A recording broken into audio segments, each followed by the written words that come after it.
Aula 2, pessoal, tudo bem? Hoje a gente vai falar sobre a dispersão em gases. E essa dispersão em gases a gente vai usar como um modelo para entender de forma mais aprofundada a interação da radiação com a matéria. Lembrando, nosso cronograma, nós já estamos aí no segundo módulo, interação radiação-matéria. O que vai ser esse modelo do gás? É um modelo inicial onde eu vou desconsiderar a interação entre moléculas, a interação entre dipolos induzidos no material. E aí, o que eu quero fazer? Qual que é a nossa tarefa aqui? Descobrir esse índice de refração, a função dielétrica, que E de ômega, ou o índice de refração em função de ômega em meios não magnéticos. E aí, a gente vai usar esse modelinho, lembrando a relação entre o índice de refração e a função dielétrica aqui, e lembrando algumas relações importantes. Por exemplo, a polarização no material tem uma relação direta com o campo elétrico. E aqui a gente vai considerar o seguinte: a polarização do material, do meio como um todo, como é um gás e a gente está desconsiderando aquela interação, vai ser N vezes o número de momentos de dipolo de cada molécula. Então, esse é o momento de dipolo de cada molécula, ou de cada átomo do meu gás, e isso daqui é o número de moléculas por unidade de volume. Então, a minha polarização vai ser, eu vou considerar ela como sendo só assim, isso faz parte do modelo. E essa polarização, esse momento de dipolo de cada molécula, eu vou escrever como sendo um alfa de ômega epsilon zero vezes o campo elétrico, onde esse alfa de ômega é a polarizabilidade da molécula ou do átomo, ou seja, o quão fácil é você induzir um dipolo naquela molécula, naquele átomo. Então eu posso escrever a polarização no material como sendo N vezes alfa epsilon zero vezes o campo elétrico. E aí, o meu QE, a minha função dielétrica, vai ficar simplesmente um N vezes a polarizabilidade. O meu índice de refração vai ficar 1 mais N vezes alfa.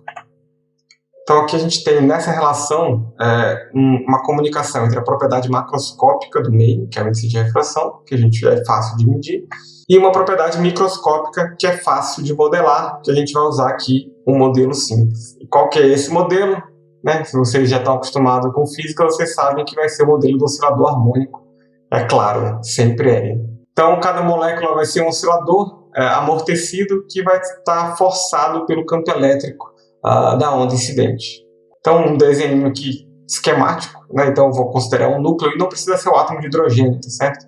Eu posso simplesmente pegar o elétron mais externo do átomo, separar ele ali, meu núcleo vai ficar com um excesso de carga positiva mais E. Então, eu tenho um núcleo, uma bola, e o meu elétron tem uma força, vou considerar uma força de atrito proporcional à velocidade, como a gente faz em geral. Só que esse modelinho, desse jeito, ele tem um problema.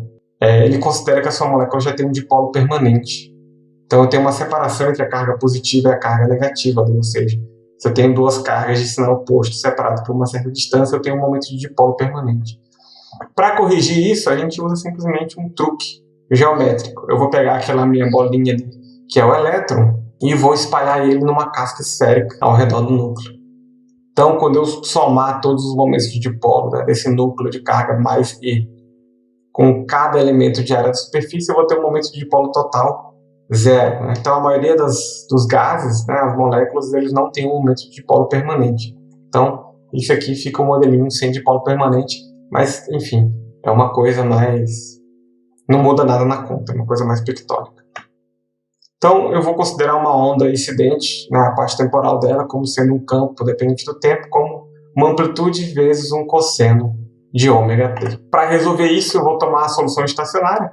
A gente não vai se importar muito aqui com o transiente. A solução estacionária do formato é um x de t que tem uma amplitude, que vai variar com ômega, vezes um cosseno de ômega t mais φ, em geral. E aí eu posso, a partir disso, a partir desse modelo, dessa solução proposta, calcular a amplitude do momento de dipolo induzido. Vai ser simplesmente a carga vezes a separação, quanto você desloca ela do ponto de equilíbrio em relação à carga positiva. Então, P0 é menos E vezes X0. E aí, lembrando que esse momento de dipolo da molécula é alfa vezes epsilon zero vezes o campo, eu posso escrever, então, que o meu P0 vai ser alfa epsilon zero vezes a amplitude do campo elétrico. Combinando a primeira e a última, a gente pode escrever o alfa como sendo menos E, a carga do elétron, vezes o x0, a amplitude de deslocamento, dividido por epsilon zero E0. Então, basta eu calcular quem que é aquela amplitude da solução estacionária e eu tenho ali a minha parte microscópica que eu preciso para calcular o índice de refração. Né? Vamos calcular x0 usando a EDO do oscilador harmônico. Não vou entrar em detalhes aqui, né? Essa é uma expressão bastante conhecida, então a derivada segunda de x mais gama x ponto mais ômega 0 ao quadrado x é igual ao termo forçante, né? Tudo já dividido pela massa. Eu vou pegar, e para resolver isso, a gente pega a nossa solução estacionária e substitui nessa equação. De novo, eu não vou fazer as derivadas, né? A derivada temporal aqui é simples, porque é uma função exponencial. Faz as derivadas, substitui lá e isola esse x0 de ômega. E a gente chega numa expressão desse tipo para a amplitude de deslocamento dessa solução. E aí, eu posso escrever a minha função de elétrica já direto a partir desse x0, onde a gente usou aquele alfa e usou que o QE de ômega é simplesmente n vezes alfa. Então, aquele n ali, o resto é simplesmente o alfa de ômega. Então, eu obtive aí a minha função de elétrica a partir do modelo do oscilador harmônico. E aí a gente pode escrever o índice de refração, ou melhor, o quadrado do índice de refração, como sendo 1 mais QE.